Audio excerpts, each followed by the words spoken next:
going to do our first day of mixing straight dough method. So let's go over our ingredients first. We have our bread flour. Because we're going to put these in braided loaves, I need nice strong flour, so bread flour of choice. This is going to go right on the bench. You can see I kind of line things up how we're going to add them. So I have my water, because before we start to combine all of our dry ingredients, we always want to proof the yeast. Because we're using active dry yeast today from the PowerPoint, which I know you all read, correct? Because it's day one. My water needs to be 110 to 115. So I'm going to put this in.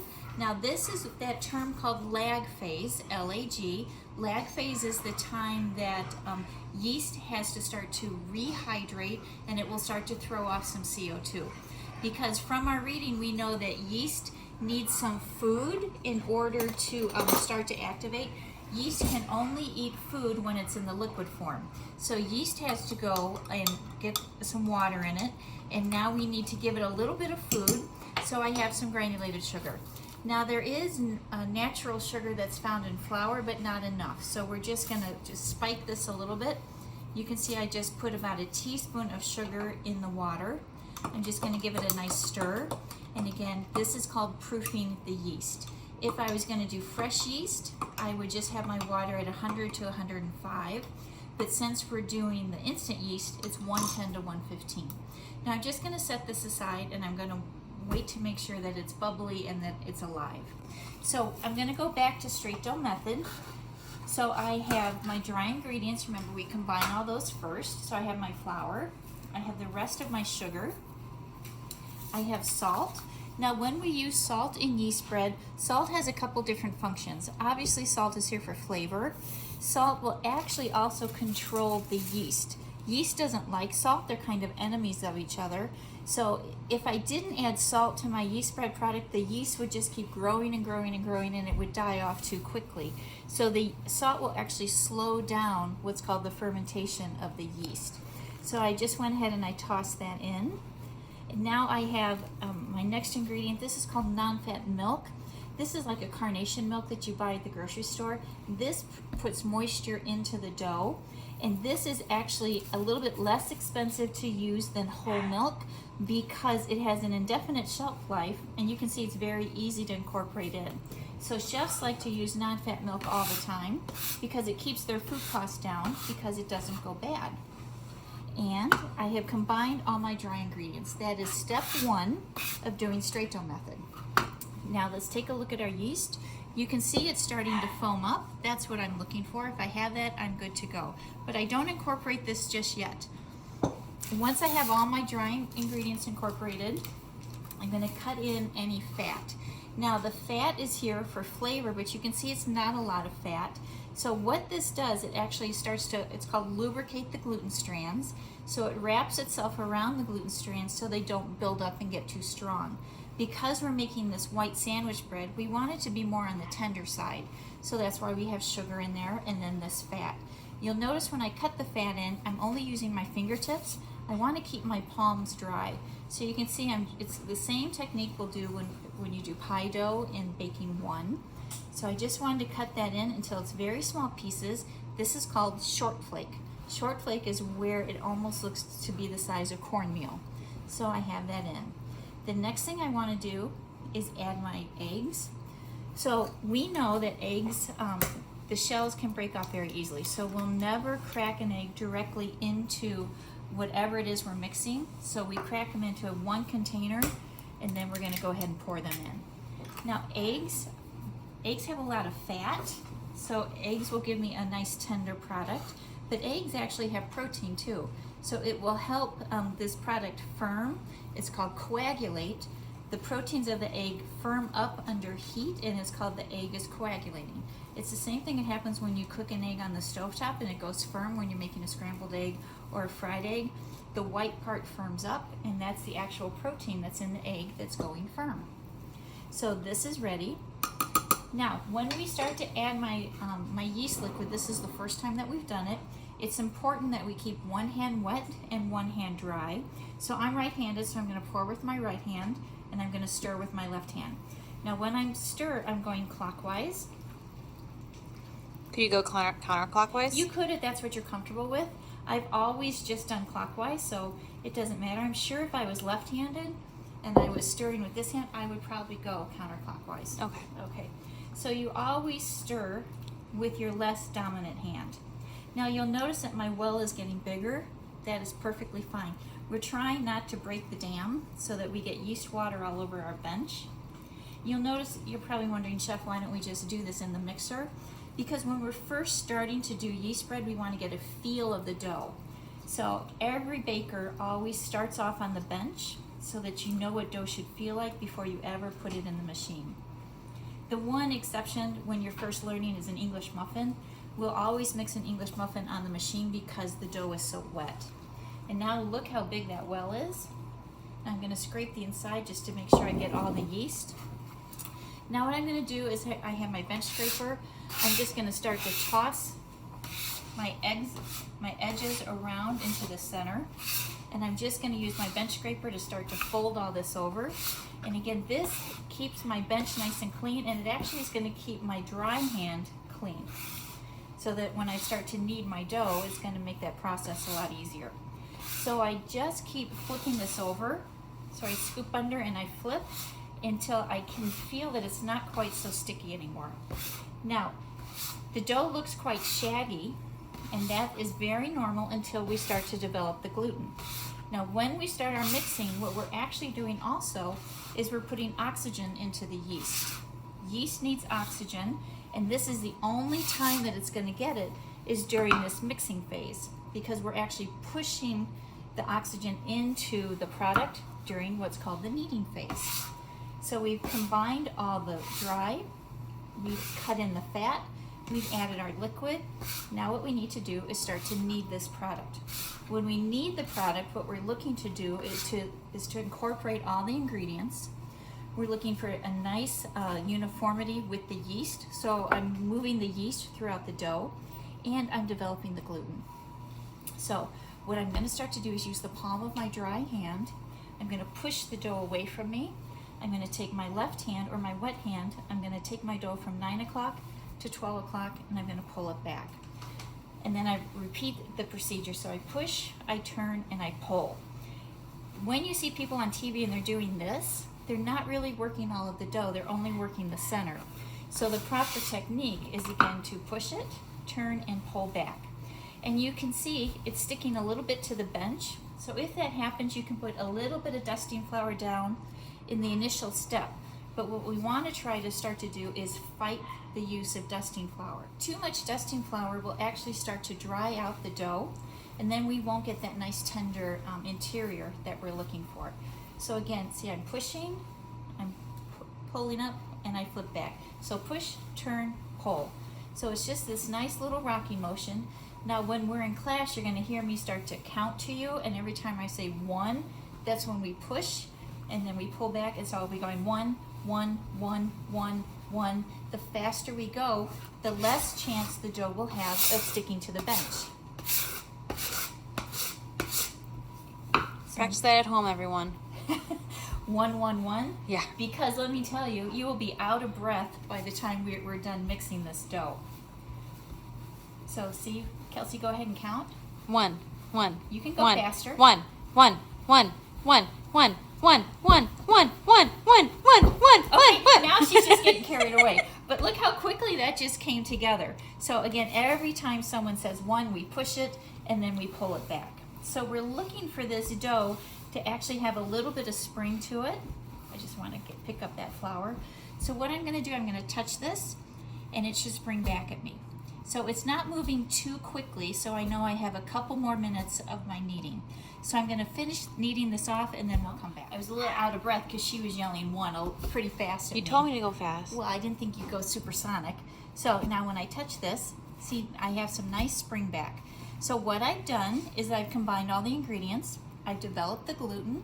I've distributed the yeast throughout the dough. And my fourth goal for mixing is I actually put oxygen into the yeast. So that's the 4 reasons that we go ahead and mix the dough. So after mixing, what do we need to do? We're talking about the 12 steps of yeast dough. So now I need to do what's called fermentation. Fermentation is the first rising of the dough. So what I want to do is protect the dough from drying out. So I'm going to take a little pan spray. You could do oil, but I'm just going to spray my bowl. I'm going to put my dough in upside down and just turn it once, and then I'm going to flip it over. So now I have a very thin layer of oil on the top of it. You'll see some people, they'll cover it with just a towel and they'll let it start to proof, but that won't keep the skin from forming. This oil keeps the skin from forming. Now, when we do this at school, we have a proofing box. So it's set at about 100 degrees, which is perfect temperature for yeast. It loves that. So my proofing will be done in about 30 minutes. If you don't have a proofing box, it's going to take about 60 to 90 minutes. It's going to double in size, and after that point, I'm going to show you a finger test that we can do to make sure that proofing is done. So far, let's summarize straight dough method. Straight dough method is what we use when we have very little fat and sugar in the dough. So step one is we combine all the dry ingredients. So that was my flour, it was my salt, it was a little bit of sugar, it was my non-fat milk. I stirred that together. While that's happening, I have gone ahead and I proofed my yeast. So that was my water at 110 to 115. I put my yeast in, about a teaspoon of sugar I put in, I stirred it. Remember, sugar is food for the yeast. Yeast needs food to activate, and the food has to be liquid. So then I just set that aside, I'm waiting for it to start to bubble. While that's proofing, remember that's also called lag time, I went ahead and my next step is to add any fat. So with my fingertips, I cut in the fat until it was called short flake, which is also where it looks like cornmeal. Once I had that, I made a well. I put my 2 eggs in, I stirred that, and now I just double check my yeast water, make sure it's bubbly, and one hand wet, one hand dry. I always start pouring, I never stop, and I stir. My well gets quite big, and once all my yeast water is in, I went ahead and I took my bench scraper, I scooped it up, and I just brought in all the side flour into the dough, and I just kept pressing and flipping until all the water was absorbed. I did my kneading. That's where I got out of breath because I had to count 1 to really push it. Because remember, during this kneading, I have 4 goals: incorporate ingredients, distribute the yeast, develop the gluten, and put oxygen into the yeast. Once I had that, my dough sprung back at me. I put it into my greased bowl, and now fermentation is going to start. So in about 30-40 minutes, we'll take a peek at this. Now for about 40 minutes, you can see it's up to the top of the bowl, but I want to show you now how to check that fermentation is complete. So you're going to take your finger and look, you just punch in a hole, and if that hole does not fill in, you know that fermentation is done. So we are on step number 4 of the 12 steps of yeast dough production. So that means we have to punch. So punching is this easy. You're just going to take your fingers and take the edges of the dough and then just press it down, and that's how quickly punching is. Now we punch for 3 reasons. We're equalizing the temperature, we're relaxing the dough, and we're pulling out any excess CO2. If we didn't do that, the gluten strands will eventually just break, and then all the water that's trapped in the gluten strands will just come right out. So we need to again relax the gluten, we punch out all the excess CO2, and we're equalizing the temperature. So that's punching. After punching, we want to move to the step called scaling. Scaling is where we put it in the size loaf that we want. Now what we have to think about when we scale is that when this product goes into the oven, we have moisture loss. So we always want to scale about 10% over what we want our final product to be. Now we're going to do some braided loaves with this bread. So we're going to start with the 4 strands. So I'm going to scale out 4 pieces of dough at 4 ounces each. So I'm just going to take my bench scraper, put it on the scale, and let's see where I get. Oh, I was way off on that one. So let's see. So I'm at 6. Remember, I'm looking for 4 pieces at 4 ounces. Almost there. Okay, so that's 4.1. I'm pretty comfortable with that. Is that 4.12? Okay. So I need 2 more of these, and then I'm going to walk us through how to do a 4 strand.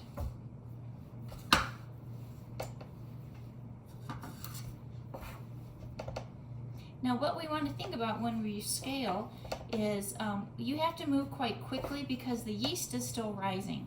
When I was at the hotel, we would have to do about 1,500 to 2,000 dinner rolls a day, so you can imagine how quickly we had to scale. That was a lot of dough. And that would take one person the production of about, 4 hours to get all of that done. Okay, so I have 4 at almost 4 ounces. There we go. So what I want to do with the rest of this dough is I want to cover it so skin doesn't form. So the easiest way for me to do that now is just to put it on the bench, put my bowl over it, and now the oxygen can't get to it. Okay? So for me to do a 4-strand, what I want to do is I'm going to take my bread and I'm going to actually put it into a rope. So when I do this, I need to make sure my ropes are uniform length and uniform thickness. So I start with my fingertips and I push away from me, and then I curve my hands out. And when I do this, you can see I get even pressure throughout the dough. And when I get it to about 12 inches, then I just work the ends, because I want this to be about an 18-inch rope. So I think I'm good. Now this bench scraper is just about 7 inches, so that's 14, so I need just a little bit more. Okay, so this one is good. Now I want to try to make sure that all my ropes are the same exact length, so that my loaf will look quite beautiful when it's done. There's 2.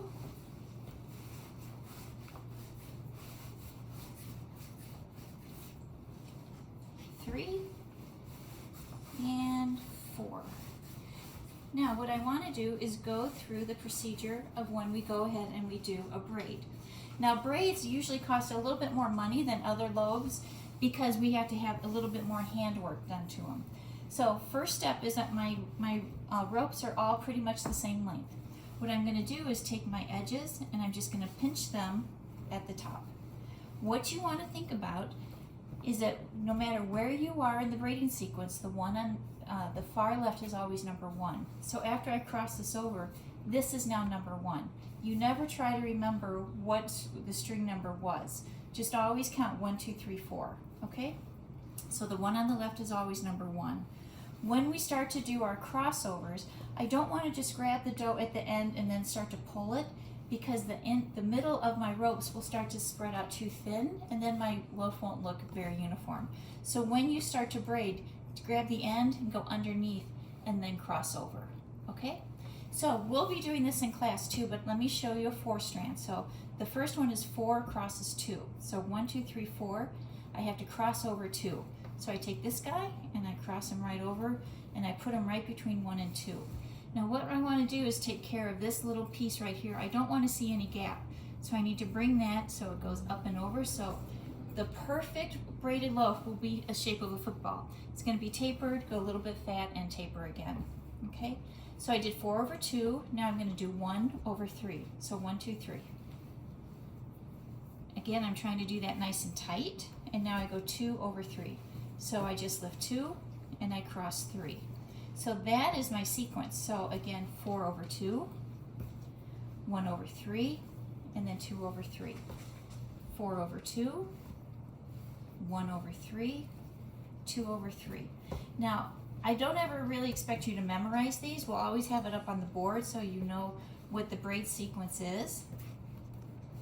But again, you just want to be careful that you don't twist it and pull it too tight so that we lose it. Now I'm at the end, so what I want to do is just finish off any rough pieces. So this guy, I'm going to pull and tuck him under, and here I'm going to pinch and tuck him under. Now he doesn't look very uniform, so what I want to do is just bring this in, and you can see when I bring it into about a 12-inch loaf, look how pretty that is. So this is our 4-strand. So what I want to do now is get him ready for proofing. So again, I need to lift him up and gently put him on the sheet tray. And again, you can see I have a nice taper. I go skinny, I fatten out a little bit, and then I taper down again. So this is a 4-strand. So give me 1 minute and we're going to prep and we're going to do a 5-strand. So when I do a 5-strand, I'm going to have 5 pieces of dough at 3.5 ounces each. So I'm just going to scale that out and then I'll show you how to do a 5-strand. So I only have 2 more strands left. So again, we're about to do a 5-strand. So I have 5 pieces of dough at 3.5 ounces each. So that's going to give us just a little bit over 16 ounces. But remember, we will lose some during the baking process. We'll lose some weight. I wish it was that easy for us all to lose weight, right? We'll just stick us in the oven. Okay, so here we go. I'm gonna line them all up. Again, make sure that my ropes are all the same length. I'm gonna pinch them at the top. Remember, when we braid, the one on the far left is always number 1. So let's do our sequence. It's very reminiscent of the 4-strand. So I'm gonna take 5 over 2. But again, this is not what I want my crossover to look like, because I don't want this big gap. So I need to kind of bring this up and over. So 5 crosses 2. And now I just spread these out a little bit. 1 crosses 3. So you'll see how I'm doing. I'm not going like this. I'm bringing it up and over. So again, I'm gonna get that nice taper at the front. And then 2 crosses 3. So 5 over 2, 1 over 3, and then 2 over 3. And I'm just going to keep repeating this. I spread them out every once in a while. So 5 over 2, 1 over 3, 2 over 3. So we're going to do the same thing when we get down to the end. We're going to just tighten it up so it looks nice and pretty. We're almost there. And just like my 4-strand, if you can zoom in, again, right now it doesn't look that pretty. So again, I need to just compact this a little bit. So you can see I have 1 twist on the very top and then 2 coming down the edge. So again, I need to put this on my sheet tray, so I need to be quite delicate with it. And then here is my 4-strand, here's my 5-strand. And I think I have enough to do a 3-strand. When we're in class, we're going to do a bigger size batch, so we'll be doing a 6-strand too. Depending on our time, we might even get to a 7-strand, so that'll be pretty fun. So for a 3-strand, it's just like you're doing hair. So you can notice that these cords are a little bit thicker, because for 3 strands, I still want to try to get about a 1-pound loaf. So these weigh more than the 3.5. So for the 4-strand, we did 4 at 4 ounces. We did 5 at 3.5. And then this is my 3-strand, and each one of these are about 6 ounces. I know that just because I knew how much dough I had left over. Okay, so again, let me move this out of the way. I'm going to pinch these. And again, this is just like you're braiding hair. This is the easiest sequence to remember. So 1, 2, 3. 1 crosses 2, and again, don't cross like this. Bring it up and over. And then 3 crosses 2. 1 over 3. I'm sorry, 1 over 2. 3 over 2. 1 over 2. 3 over 2. And I just keep repeating this. Again, this is the simplest braid. I get to the end, and I just tuck that together. But again, it looks too long, and it's too narrow, so I'm going to compact this. And look, there's my 3-strand braid. Now, we have done makeup, so now after makeup, all yeast dough will need another rising. So this is called proofing. Proofing is pretty much the same as fermentation. We're just not going to take it till it's double in size. When you proof, you do about a half proof, not a full proof. Because when it goes in the oven, we're going to have what's called oven spring. So the yeast is going to rise one more time. So this guy, I'm only going to let ferment about 15 minutes in the proofing box. If I'm at room temperature, it would be about 30 to 35 minutes. Remember, first fermentation, it was 30 minutes in the box or up to 90 minutes at room temperature. So this guy, only about 15 minutes. And then we're going to check it. I'm going to shake the sheet tray. It should shimmy kind of like a Jell-O mold. And then I'm just going to put an egg wash on it, and then we'll be ready to bake it. So we'll come back in about 15 to 20 minutes. So guys, let's look at this. This has been about 30 minutes because it's a little cooler in here. But see how it shimmies? That's exactly what we want. And if I were to touch it, it's a little bit on the springy side. So what we want to do now is get this prepped for the oven. So when we have loaves like this, we want to make sure to protect the crust so it doesn't get too dark. So we're going to put on a whole egg wash. So this is 1 egg that has 1 tablespoon of water in it. So this is going to keep the crust nice and supple, and it's also going to help deepen the color a little bit. Since there's a yolk in here, that has natural fat, so the crust will not get crunchy at all. So this is going to go into the oven. You can hear the oven's talking to me. It's saying that it's preheated. I have the oven at 375, and we're going to bake this until the internal temp is 180 to 185. And that'll be considered fully baked. If we want it darker, that's going to be the pastry chef's preference, that you can probably take this up to about 200 degrees internal temperature. It's just how dark you want the crust. So we're going to take this right to the oven. So here we go.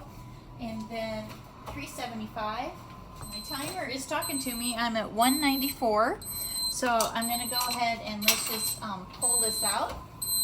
You can see where I put the thermometer to check it. I went right in between one of the braids so that it wouldn't ruin the look. So I'm going to bring this out. Look how beautiful those are. Very nice. So what I want to do now is just infuse a little bit more flavor. So I have a little bit of melted butter, and I'm just going to brush this on. And this will just keep the crust nice and soft and just give me a little bit of butter flavor. So this was sandwich bread. We did a 3-strand, a 4-strand, and a 5-strand. In class, we'll end up doing a 6-strand and a 7-strand just to make a bigger batch so that we'll have it. And look at the shine that that butter gave. That is really beautiful. So this was our first day at the 12 steps of yeast dough. We're going to continue on. In our next class, we're going to do some soft rolls. So we'll be doing this straight dough method for about 2.5 weeks, and then we'll move on to another mixing method because